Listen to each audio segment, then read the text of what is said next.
DCM DK Shivakumar ಅವರು ರಾಷ್ಟ್ರೀಯ ಸುದ್ದಿವಾಹಿನಿಯ ಒಂದು ಕಾನ್ಕ್ಲೇವ್ನಲ್ಲಿ ಭಾಗಿಯಾಗಿ ಕರ್ನಾಟಕದಲ್ಲಿ ಇತ್ತೀಚೆಗೆ ಮುಸ್ಲಿಮರಿಗೆ ಕೊಟ್ಟಂತಹ ಗುತ್ತಿಗೆ ಮೀಸಲಾತಿಯ ಬಗ್ಗೆ ಮಾತನಾಡ್ತಾ ಇದ್ರು. ಈ ಸಂದರ್ಭದಲ್ಲಿ ಡಿಕೆ ಶಿವಕುಮಾರ್ ಅವರು ಕೊಟ್ಟಂತಹ ಹೇಳಿಕೆ ಇವತ್ತು ದೇಶಾದ್ಯಂತ ಚರ್ಚೆಯಾಗ್ತಾ ಇದೆ.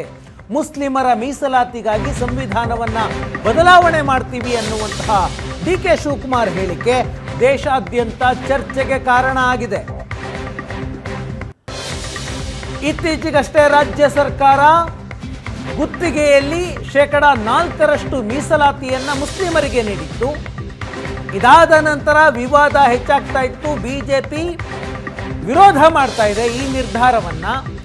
ಧರ್ಮಾಧಾರಿತ ಮೀಸಲಿಗೆ ಸಂವಿಧಾನ ಅನುಮತಿ ಕೊಡೋದಿಲ್ಲ ಅನ್ನುವ ವಿಷಯ ಮುಂದಿಟ್ಕೊಂಡು ಬಿಜೆಪಿ ಇದನ್ನು ವಿರೋಧಿಸ್ತಾ ಇತ್ತು. ಇಂತಹ ಸಂದರ್ಭದಲ್ಲಿ ಡಿಕೆ ಶಿವಕುಮಾರ್ ಅವರು ಕೊಟ್ಟಂತಹ ಹೇಳಿಕೆಯನ್ನ ಮುಂದಿಟ್ಕೊಂಡು ಬಿಜೆಪಿ ಕಾಂಗ್ರೆಸ್ ವಿರುದ್ಧ ಆಕ್ರೋಶವನ್ನು ವ್ಯಕ್ತಪಡಿಸ್ತಾ ಇದೆ. ಮುಸ್ಲಿಮರ ಮೀಸಲಿಗಾಗಿ ಸಂವಿಧಾನ ಬದಲಾವಣೆಯಾಗುತ್ತೆ ಅಂತ ಡಿಕೆಶಿ ಹೇಳಿಕೆ ಕೊಟ್ಟ ನಂತರ ಸಂಸತ್ನಲ್ಲಿ ಬಿಜೆಪಿ ಮತ್ತು ಮಿತ್ರ ಪಕ್ಷಗಳು ಡಿಕೆಶಿಯವರ ಹೇಳಿಕೆ ಮುಂದಿಟ್ಕೊಂಡು ಕಾಂಗ್ರೆಸ್ ಅನ್ನ ಟಾರ್ಗೆಟ್ ಮಾಡಿದ್ದಾವೆ. ಇವತ್ತು ರಾಜ್ಯಸಭೆಯಲ್ಲಿ ವಿಷಯ ಪ್ರಸ್ತಾಪ ಮಾಡಿದ್ರು ಜೆಪಿ ನಡ್ಡಾ ಮತ್ತು ಕಿರಣ್ ರಿಜಿಜು.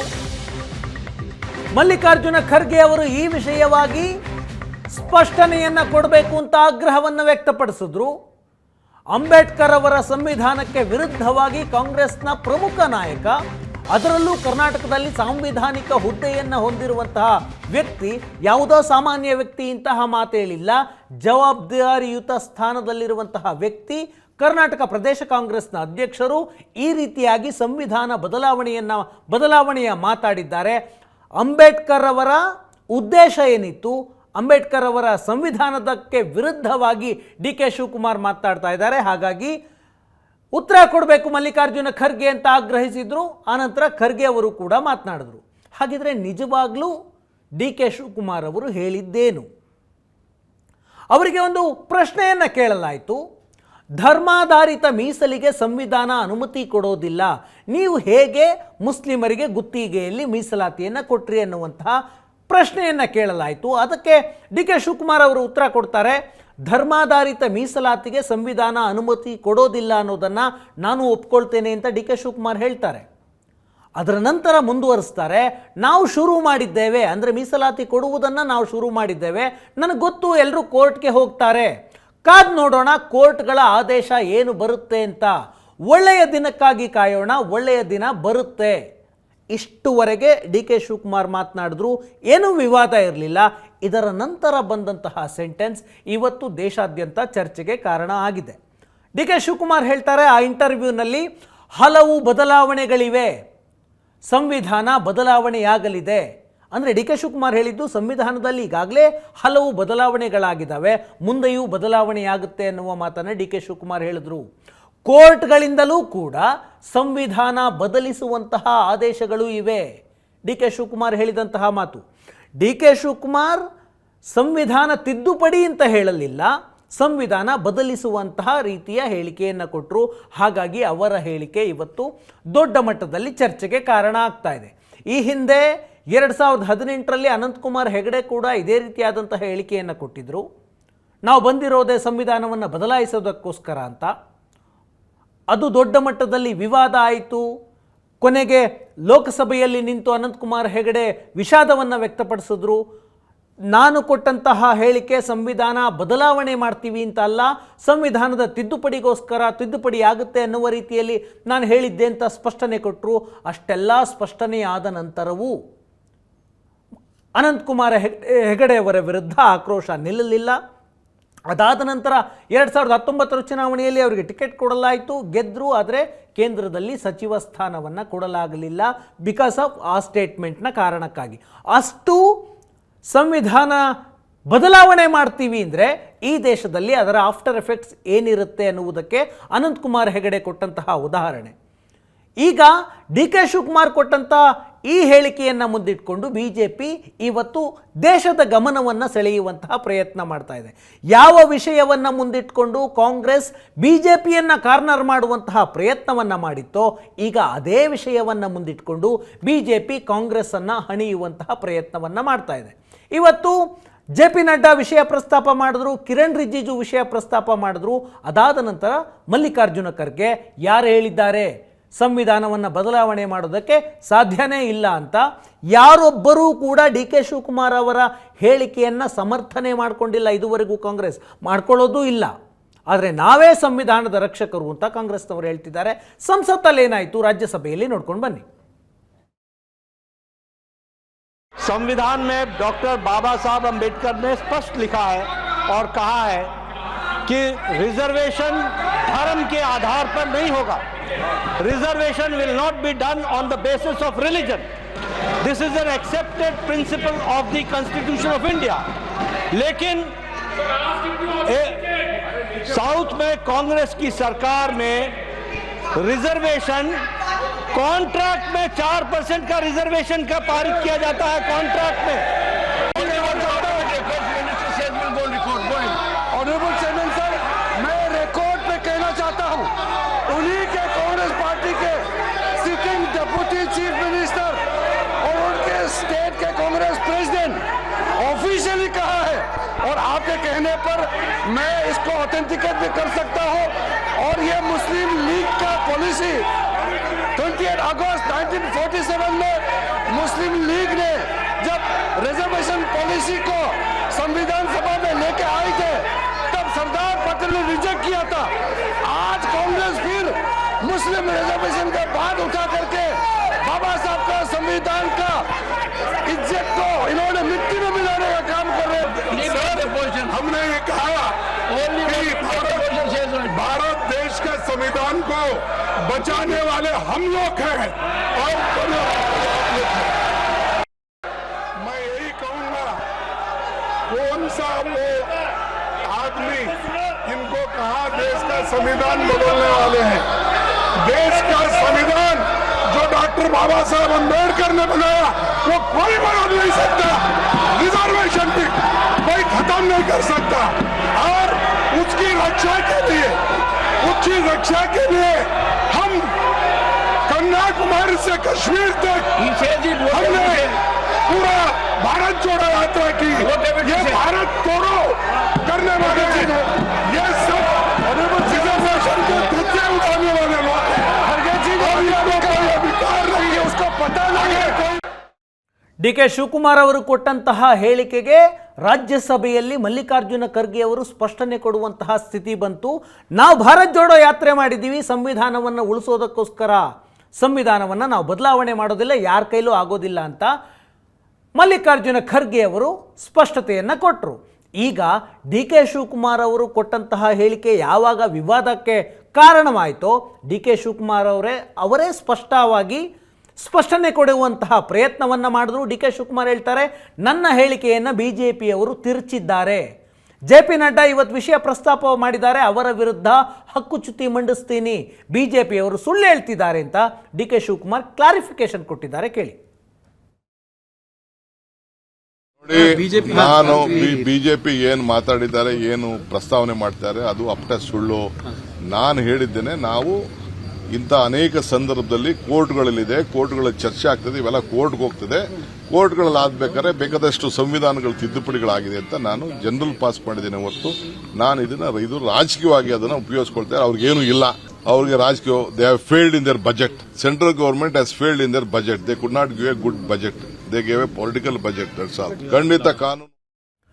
ಇತ್ತೀಚೆಗೆ ಸಿದ್ದರಾಮಯ್ಯನವರು ರಾಜ್ಯದಲ್ಲಿ ಬಜೆಟ್ ಅನ್ನು ಮಂಡನೆ ಮಾಡಿದ್ರು. 2025-2026 ಆರ್ಥಿಕ ವರ್ಷದ ಬಜೆಟ್ನಲ್ಲಿ ಮೀಸಲಾತಿಯನ್ನು ಘೋಷಣೆ ಮಾಡಿದ್ರು. ಗುತ್ತಿಗೆ ಮೀಸಲಾತಿ.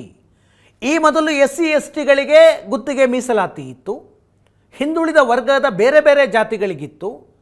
ಈ ಬಜೆಟ್ನಲ್ಲಿ ಸಿದ್ದರಾಮಯ್ಯನವರು 4% ಮುಸ್ಲಿಮರಿಗೆ ಗುತ್ತಿಗೆಯಲ್ಲಿ ಮೀಸಲಾತಿಯನ್ನು ಘೋಷಣೆ ಮಾಡಿದ್ರು. ಈಗ ಎಕ್ಸಿಸ್ಟಿಂಗ್ ಗುತ್ತಿಗೆ ಮೀಸಲಾತಿ ಎಷ್ಟಿದೆ? SC/ST ಸಮುದಾಯಕ್ಕೆ 24% ಗುತ್ತಿಗೆ ಮೀಸಲಿದೆ. ಶೈಕ್ಷಣಿಕ ಮತ್ತು ಉದ್ಯೋಗದ ಮೀಸಲು ಬೇರೆ, ಗುತ್ತಿಗೆ ಮೀಸಲು ಬೇರೆ, ಕನ್ಫ್ಯೂಷನ್ ಆಗೋದು ಬೇಡ. SC/STಗೆ 24% ಗುತ್ತಿಗೆ ಮೀಸಲಿದೆ. OBC ಪ್ರವರ್ಗ 1 4% ಮೀಸಲಾತಿ ಇದೆ. OBC ಪ್ರವರ್ಗ 2A 2A 15% ಗುತ್ತಿಗೆ ಮೀಸಲಾತಿ ಇದೆ. ಪ್ರವರ್ಗ 2B ಮುಸ್ಲಿಮರಿಗೆ ಮೀಸಲಾತಿ. 2Bನಲ್ಲಿ ಇರೋರೇ ಮುಸ್ಲಿಮರು. DK ಶಿವಕುಮಾರ್ ಒಮ್ಮೆ ಮಾತನಾಡ್ತಾ ಹೇಳಿದ್ರು ಎಲ್ಲ ಅಲ್ಪಸಂಖ್ಯಾತರಿಗಾಗಿ 4% ಮೀಸಲಾತಿ ತಂದಿದ್ದೀವಿ ಅಂತ. ಆದರೆ ಪ್ರವರ್ಗ 2Bಯಲ್ಲಿರೋರು ಕೇವಲ ಮುಸ್ಲಿಮರು. ಹಾಗಾಗಿ ಇದು ಮುಸ್ಲಿಮರಿಗಾಗಿ ತಂದಂತಹ ಮೀಸಲಾತಿ. ಇದನ್ನು ಕಾಂಗ್ರೆಸ್ ವಿರೋಧ ಮಾಡ್ತಾ ಇದೆ. ಈ ಮೀಸಲಾತಿಯನ್ನು ಸಮರ್ಥನೆ ಮಾಡಿಕೊಳ್ಳುವ ಭರದಲ್ಲಿ DK ಶಿವಕುಮಾರ್ ಅವರು ಸಂವಿಧಾನ ಬದಲಾವಣೆಯಾಗುತ್ತೆ ಅನ್ನುವಂತಹ ಹೇಳಿಕೆಯನ್ನು ಕೊಟ್ಟರು. ಕೆಲವು ಎಕ್ಸ್ಪರ್ಟ್ಗಳು ಹೇಳುವಂತಹ ಪ್ರಕಾರ ಮೀಸಲಾತಿಯ ಉದ್ದೇಶ ಏನು? ಸಾಮಾಜಿಕವಾಗಿ ಮತ್ತು ಶೈಕ್ಷಣಿಕವಾಗಿ ಹಿಂದುಳಿದವರು, ಸಾಮಾಜಿಕವಾಗಿ ಅಸ್ಪೃಶ್ಯತೆಯನ್ನು, ಜಾತಿ ವ್ಯವಸ್ಥೆಯ ಕಾರಣಕ್ಕೆ ಶತಮಾನಗಳಿಂದ ಕಿರುಕುಳವನ್ನು, ದೌರ್ಜನ್ಯವನ್ನು ಅನುಭವಿಸಿದ ಒಂದು ಸಮುದಾಯಕ್ಕೆ ಸಾಮಾಜಿಕವಾಗಿ ಮೇಲೆ ಬರಲಿ ಅನ್ನುವಂತಹ ಕಾರಣಕ್ಕಾಗಿ ಶಿಕ್ಷಣ, ಉದ್ಯೋಗ ಮತ್ತು ಪೊಲಿಟಿಕಲ್ ರೆಪ್ರೆಸೆಂಟೇಷನ್, ರಾಜಕೀಯವಾಗಿ ಪ್ರಾತಿನಿಧ್ಯ ಸಿಗಲಿ ಅಂತ ಮುಸ್ಲಿಮ SCಗಳಿಗಾಗಿ ಮತ್ತು SC ಮತ್ತು ST ಸಮುದಾಯಕ್ಕೆ ರಿಸರ್ವೇಷನ್ ಸೀಟ್ಗಳಿದ್ದಾವೆ, ಮೀಸಲು ಕ್ಷೇತ್ರಗಳಿದ್ದಾವೆ. ಅಲ್ಲಿ ಅದೇ ಸಮುದಾಯ SC ಮೀಸಲು ಕ್ಷೇತ್ರದಲ್ಲಿ SC ಸಮುದಾಯದವರೇ ನಿಲ್ಲಬೇಕು, ST ಮೀಸಲು ಸಮುದಾಯದಲ್ಲಿ ಅವರೇ ನಿಲ್ಲಬೇಕು. ಶಿಕ್ಷಣ, ಉದ್ಯೋಗ ಮತ್ತು ರಾಜಕೀಯ ಪ್ರಾತಿನಿಧ್ಯದ ಮೀಸಲಾತಿ ಇದೆ. ಆದರೆ ಗುತ್ತಿಗೆಯಲ್ಲಿ ಮೀಸಲಾತಿಯನ್ನು ಸಂವಿಧಾನ ಅನುಮತಿಸುತ್ತಾ? ಕಮರ್ಷಿಯಲಿ ರಿಸರ್ವೇಷನನ್ನು ಕೊಡುವಂತಿಲ್ಲ ಅನ್ನುವಂತಹ ಚರ್ಚೆಗಳಿದ್ದಾವೆ. ಆದರೆ SC/STಗೆ, OBCಯ ಬೇರೆ ಬೇರೆ ಜಾತಿಗಳಿಗೆ ರಿಸರ್ವೇಷನ್ ಕೊಟ್ಟಾಗ ಸಿದ್ದರಾಮಯ್ಯ ಸರ್ಕಾರ ಅದನ್ನು ಪ್ರಶ್ನೆ ಮಾಡಿ ಈವರೆಗೂ ಯಾರೂ ಕೋರ್ಟ್ಗೆ ಹೋಗಿಲ್ಲದ ಕಾರಣದಿಂದಾಗಿ ಈ ಮೀಸಲಾತಿ ಜಾರಿಯಲ್ಲಿದೆ. 2 ಕೋಟಿಯವರೆಗಿನ ಗುತ್ತಿಗೆಯಲ್ಲಿ ಈ ಸಮುದಾಯಗಳಿಗೆ ಎಷ್ಟಿಷ್ಟು % ಮೀಸಲಾತಿ ಕೊಡಬೇಕು ಅಂತ ಸಿದ್ದರಾಮಯ್ಯ ಸರ್ಕಾರ ಜಾರಿಗೆ ತಂದದ್ದು. ಇದು ಸಾಂವಿಧಾನಿಕ ಅಲ್ಲ ಅನ್ನುವ ವಾದ ಇದೆ. ಆದರೆ ಇದನ್ನು ಪ್ರಶ್ನೆ ಮಾಡಿ ಯಾರೂ ಕಾನೂನು ಹೋರಾಟಕ್ಕೆ ಮುಂದಾಗದ ಕಾರಣಕ್ಕಾಗಿ ಈ ಮೀಸಲಾತಿ ಜಾರಿಯಲ್ಲಿದೆ. ಈಗ ಇದಕ್ಕೆ ಬೇಸೇನು? ಉದ್ಯೋಗ ಗುತ್ತಿಗೆಯಲ್ಲಿ ಮೀಸಲಾತಿ ಕೊಡಬೇಕು ಅನ್ನುವುದಕ್ಕೆ ಬೇಸೇನು? ಈಗಾಗಲೇ ಎಕ್ಸಿಸ್ಟಿಂಗ್ ಕರ್ನಾಟಕದಲ್ಲಿ ಮುಸ್ಲಿಮರಿಗೆ ಉದ್ಯೋಗ ಮತ್ತು ಶೈಕ್ಷಣಿಕ ಮೀಸಲಾತಿ ಕರ್ನಾಟಕದಲ್ಲಿ ಆಲ್ರೆಡಿ ಇದೆ 4%. ಯಾವ್ಯಾವ ರಾಜ್ಯ ಅಂತ ನೋಡ್ಬಿಡೋಣ. ಧರ್ಮಾಧಾರಿತವಾಗಿ ಮೀಸಲಾತಿ ಇಲ್ಲ ಅನ್ನುವಂತಹ ಚರ್ಚೆ ಬರುತ್ತೆ. ಹಾಗಿದ್ರೆ ಇಲ್ವಾ ಅಂತ ನೋಡಿದ್ರೆ ಇದೆ. ಕರ್ನಾಟಕದಲ್ಲಿ 4% ಮುಸ್ಲಿಮರಿಗೆ ಮೀಸಲಾತಿ ಇದೆ ಉದ್ಯೋಗ ಮತ್ತು ಶೈಕ್ಷಣಿಕವಾಗಿ. ಆಂಧ್ರ ತೆಲಂಗಾಣದಲ್ಲಿ 4% ಇದೆ. ತಮಿಳುನಾಡಿನಲ್ಲಿ 3.5% ಇದೆ. ಪಕ್ಕದ ಕೇರಳದಲ್ಲಿ ಮುಸ್ಲಿಮರ ಜನಸಂಖ್ಯೆ ಜಾಸ್ತಿ ಇದೆ, ಅಲ್ಲಿ 12% ಮೀಸಲಾತಿ ಇದೆ. ರಾಜಸ್ಥಾನದಲ್ಲಿ ಮುಸ್ಲಿಂ ಸಮುದಾಯದಲ್ಲಿರುವ 14 ಜಾತಿಗಳಿಗೆ ಮೀಸಲಾತಿ ಇದೆ. ಉತ್ತರ ಪ್ರದೇಶದಲ್ಲಿ 38 ಮುಸ್ಲಿಂ ಉಪಜಾತಿಗಳಿಗೆ ಮೀಸಲಾತಿ ಇದೆ. ಪಶ್ಚಿಮ ಬಂಗಾಳದಲ್ಲಿ 97 ಮುಸ್ಲಿಂ ಜಾತಿಗಳಿಗೆ ಮೀಸಲಾತಿ ಇದೆ. ಇದೇನು ಮುಸ್ಲಿಮರಲ್ಲಿ ಜಾತಿ ಇಲ್ಲ ಅಂತಾರೆ, ಇದು ಇಷ್ಟೊಂದು ಇದೆ ಅಂದರೆ ಮುಸ್ಲಿಮರಲ್ಲೂ ಕೂಡ ಜಾತಿ ವ್ಯವಸ್ಥೆ ಇದೆ. ಪಶ್ಚಿಮ ಬಂಗಾಳದಲ್ಲಿ 97 ಮುಸ್ಲಿಂ ಉಪಜಾತಿಗಳಿಗೆ ಮೀಸಲಾತಿಯನ್ನು ಕೊಡಲಾಗಿತ್ತು. ಕಳೆದ ವರ್ಷ 35 ಜಾತಿಗಳ ಮೀಸಲಾತಿಯನ್ನು ಕೋಲ್ಕತ್ತಾ ಹೈಕೋರ್ಟ್ ಕಿತ್ತು ಬಿಸಾಕಿತ್ತು. ಯಾರು ಹಿಂದುಳಿದ ವರ್ಗಕ್ಕೆ ಸೇರ್ತಾರೆ ಅನ್ನೋದರ ಬಗ್ಗೆ ಸೈಂಟಿಫಿಕ್ ಆಗಿ ಅಧ್ಯಯನ ಆದ ನಂತರ ಮಾತ್ರ ಮೀಸಲಾತಿಯನ್ನು ಕೊಡಬೇಕು ಅಂತ. ಈಗ SC ಮತ್ತು ST ವರ್ಗಕ್ಕೆ ಯಾವುದಾದ್ರೂ ಜಾತಿಯನ್ನು ಸೇರಿಸಬೇಕು ಅಂದರೆ ಅದು ಕೇಂದ್ರ ಸರ್ಕಾರವೇ ನಿರ್ಧಾರ ಮಾಡಬೇಕು. ಆದರೆ OBC ವಿಷಯದಲ್ಲಿ ಹಂಗಲ್ಲ. OBC ವಿಷಯದಲ್ಲಿ ರಾಜ್ಯ ಸರ್ಕಾರಗಳಿಗೆ ಅಧಿಕಾರ ಇದೆ. OBC ವರ್ಗಕ್ಕೆ ಯಾವುದಾದ್ರೂ ಜಾತಿಯನ್ನು ಸೇರಿಸಬಹುದು. ಹಾಗಾಗಿ ಈ ರಾಜ್ಯಗಳು ಹಿಂದುಳಿದ ವರ್ಗಗಳ ಜಾತಿಯ ಲಿಸ್ಟ್ಗೆ ಮುಸ್ಲಿಮರನ್ನೂ ಸೇರಿಸಿ ಧರ್ಮ ಅಲ್ಲ ಅವರು ಜಾತಿ ಎನ್ನುವ ಕಾರಣವನ್ನು ಕೊಟ್ಟು ಮೀಸಲಾತಿಯನ್ನು ಕೊಡಲಾಗ್ತಾ ಇದೆ. 1995ರಲ್ಲಿ ದೇವೇಗೌಡರು ರಾಜ್ಯದ ಮುಖ್ಯಮಂತ್ರಿಯಾಗಿದ್ದಾಗ ಮುಸ್ಲಿಮರಿಗೆ ಕರ್ನಾಟಕದಲ್ಲಿ ಮೀಸಲಾತಿಯನ್ನು ಕೊಡಲಾಗಿತ್ತು. ಈಗ UPA ಇವತ್ತು DK ಶಿವಕುಮಾರ್ ಅವರ ಹೇಳಿಕೆಗೆ ಇಷ್ಟೆಲ್ಲ ವಿರೋಧ ಆಗ್ತಾ ಇದೆಯಲ್ಲ ಮುಸ್ಲಿಂ ಮೀಸಲಾತಿಯ ವಿಷಯದಲ್ಲಿ. UPA ಸರ್ಕಾರ ಮುಸ್ಲಿಮರಿಗೆ, ಈಗ ರಾಜ್ಯಗಳು ಮೀಸಲಾತಿಯನ್ನು ಕೊಟ್ಟಿದ್ದಾವೆ ಮುಸ್ಲಿಮರಿಗೆ, ಬೇರೆ ಬೇರೆ ರಾಜ್ಯಗಳು ಬೇರೆ ಬೇರೆ ರೀತಿಯ ಪರ್ಸೆಂಟೇಜ್ ಮೀಸಲಾತಿಯನ್ನು ಕೊಟ್ಟಿದ್ದಾರೆ. ಆದರೆ ಸೆಂಟ್ರಲ್ ಗೌರ್ಮೆಂಟ್ ಅಡಿ ಬರುವಂತಹ ಶಿಕ್ಷಣ ಸಂಸ್ಥೆಗಳು ಮತ್ತು ಉದ್ಯೋಗದ ವಿಷಯದಲ್ಲಿ ಮುಸ್ಲಿಮರಿಗೆ ಮೀಸಲಾತಿ ಇಲ್ಲ. OBC ವರ್ಗಕ್ಕೆ ಮುಸ್ಲಿಮರನ್ನು ಕೇಂದ್ರ ಸರ್ಕಾರ ಸೇರಿಸಿಲ್ಲ. ಆ ಪ್ರಯತ್ನವನ್ನು 2012ರಲ್ಲಿ UPA ಸರ್ಕಾರ ಮಾಡಿತ್ತು. ಈಗ OBC ಮೀಸಲಾತಿ 27% ಇದೆ. ಆ 27%ರಲ್ಲಿ 4.5% OBC ಮೀಸಲಾತಿಯನ್ನು ಮುಸ್ಲಿಮರಿಗೆ ಕೊಡಬೇಕು ಅನ್ನುವ ಎಕ್ಸಿಕ್ಯೂಟಿವ್ ಆರ್ಡರ್, ಕಾರ್ಯಕಾರಿ ಆದೇಶವನ್ನು UPA ಸರ್ಕಾರ ಮಾಡಿತ್ತು. ಆದರೆ ಅದು ಜಾರಿಗೆ ಬರುವ ಮೊದಲೇ 2014ರಲ್ಲಿ ನರೇಂದ್ರ ಮೋದಿ ಸರ್ಕಾರ ಆ ಆದೇಶವನ್ನು ರದ್ದು ಮಾಡಿತು. ಹಾಗಾಗಿ ರಾಷ್ಟ್ರ ಮಟ್ಟದಲ್ಲಿ ಕೇಂದ್ರ ಸರ್ಕಾರದ ಅಡಿಯಲ್ಲಿ ಬರುವಂತಹ ಶಿಕ್ಷಣ ಸಂಸ್ಥೆ ಮತ್ತು ಉದ್ಯೋಗದ ವಿಷಯದಲ್ಲಿ ಮುಸ್ಲಿಮರಿಗೆ ಮೀಸಲಾತಿ ಇಲ್ಲ. ರಾಜ್ಯಗಳಲ್ಲಿ ರಾಜ್ಯ ಸರ್ಕಾರಗಳ ವ್ಯಾಪ್ತಿಯಲ್ಲಿ ಇದೆ. ಈಗ ಮುಸ್ಲಿಂ ಮೀಸಲಾತಿ ವಿಷಯವಾಗಿ ಕಾನೂನು ಏನು ಹೇಳುತ್ತೆ? ಸುಪ್ರೀಂ ಕೋರ್ಟ್ಗೆ ಯಾವುದಾದ್ರೂ ಕೇಸ್ಗಳಿದಾವ? ತುಂಬ ಕೇಸ್ಗಳಿದ್ದಾವೆ. ಒಂದು ಫೈನ್ ಎಕ್ಸಾಂಪಲ್ ಅಂದರೆ ಆಂಧ್ರದ ವಿಷಯ. ಅಖಂಡ ಆಂಧ್ರ ಇದ್ದಂತಹ ಸಂದರ್ಭದಲ್ಲಿಂದಲೂ ಕೂಡ ಈ ವಿವಾದ ಇದೆ. 2004ರಲ್ಲಿ 2004 ರಾಜಶೇಖರ ರೆಡ್ಡಿ ಅವರು ಸರ್ಕಾರ ಇದ್ದಾಗ ಆಂಧ್ರದಲ್ಲಿ ಮುಸ್ಲಿಮರಿಗೆ 5% ಮೀಸಲಾತಿಯನ್ನು ಘೋಷಣೆ ಮಾಡಲಾಯಿತು. ಆದರೆ ಜಾರಿಗೆ ತಂದ ಕೆಲವೇ ತಿಂಗಳುಗಳಲ್ಲಿ, ಒಂದೇ ಒಂದು ವರ್ಷದಲ್ಲಿ ಆಂಧ್ರ ಸರ್ಕಾರದ ನಿರ್ಧಾರ ಅಸಾಂವಿಧಾನಿಕ ಅಂತ ಹೈಕೋರ್ಟ್ ಹೇಳ್ತು, ರದ್ದಾಯಿತು. ಅದಾದ ನಂತರ YSR ಕಾಂಗ್ರೆಸ್ ಬರುತ್ತೆ 2005ರಲ್ಲಿ. ಅವರು ಕೂಡ ಮೀಸಲಾತಿಯನ್ನು ತರ್ತಾರೆ. ಅದು ಒಂದೇ ಒಂದು ತಿಂಗಳಿಗೆ ರದ್ದಾಗುತ್ತೆ ಹೈಕೋರ್ಟ್ನಿಂದ. 2007 ಮತ್ತೆ ಪ್ರಯತ್ನ ಆಗುತ್ತೆ. ಒಂದು ಕಮಿಷನ್ ಮಾಡಿ ಸ್ಟಡಿ ಮಾಡಿ ಮುಸ್ಲಿಂ ಸಮುದಾಯದ 15 ಜಾತಿಗಳಿಗೆ 4% ಮೀಸಲು ತರುವಂತಹ ನಿರ್ಧಾರವನ್ನು ಆಂಧ್ರ ಸರ್ಕಾರ ಮಾಡುತ್ತೆ. ಆ ನಿರ್ಧಾರವನ್ನು ಕೂಡ, ಆಂಧ್ರ ಸರ್ಕಾರದ ನಿರ್ಧಾರವನ್ನು ಕೂಡ ಹೈಕೋರ್ಟ್ ರದ್ದು ಮಾಡುತ್ತೆ. ಹೈಕೋರ್ಟ್ ಆದೇಶವನ್ನು ಪ್ರಶ್ನೆ ಮಾಡಿ ಈ ಹಿಂದೆ ಹೋಗಿರಲಿಲ್ಲ, 2010ರಲ್ಲಿ ಹೋಗ್ತಾರೆ. ಸುಪ್ರೀಂ ಕೋರ್ಟ್ 2013ರಲ್ಲಿ 4% ಮುಸ್ಲಿಮರಿಗೆ ಕೊಟ್ಟಿರುವಂತಹ ಮೀಸಲಾತಿಯನ್ನು ಅನುಮತಿ ಕೊಡುತ್ತೆ. ಆ ಮೀಸಲಾತಿಗೆ ಹೌದು ಮೀಸಲಾತಿ ಕೊಡಬಹುದು ಅಂತ, ಆದರೆ ಕಂಡೀಷನ್ಸ್ ಅಪ್ಲೈ. ಮೀಸಲಾತಿಯನ್ನು ಕಂಪ್ಲೀಟಾಗಿ ಕೊಡಬೇಕಾ? ಸುಪ್ರೀಂ ಕೋರ್ಟ್ ಏನು ಹೇಳುತ್ತೆ?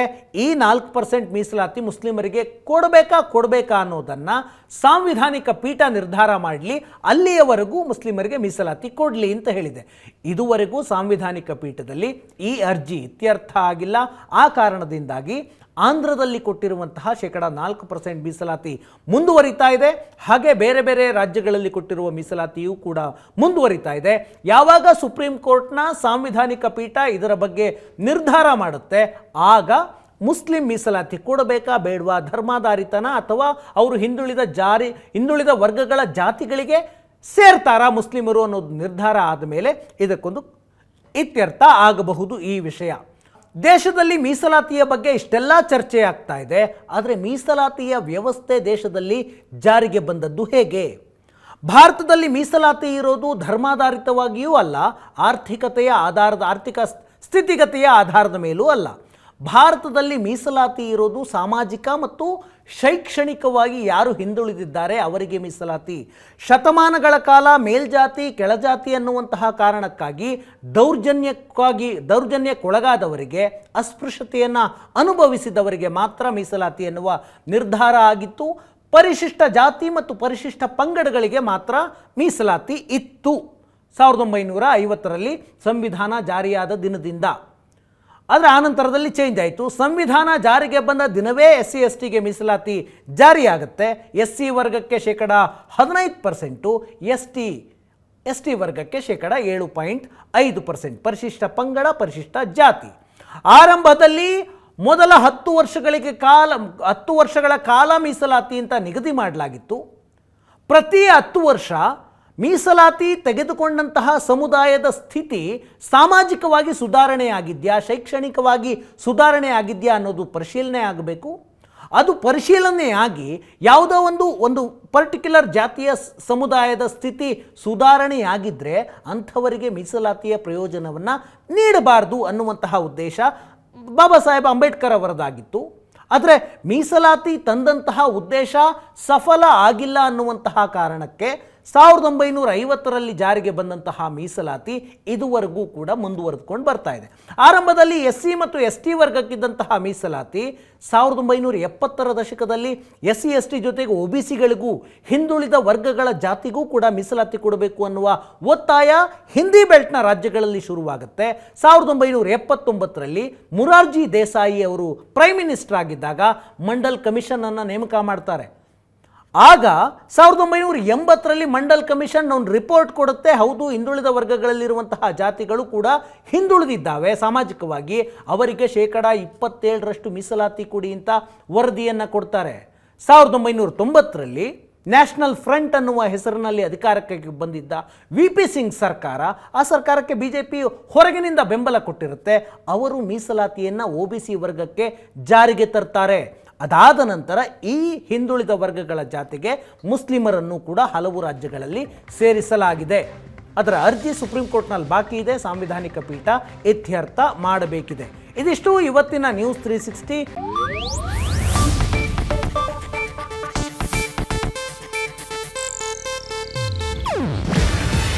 ಇದು ಏಷ್ಯಾನೆಟ್ ನ್ಯೂಸ್ ನೆಟ್ವರ್ಕ್ ಪ್ರಸ್ತುತಿ.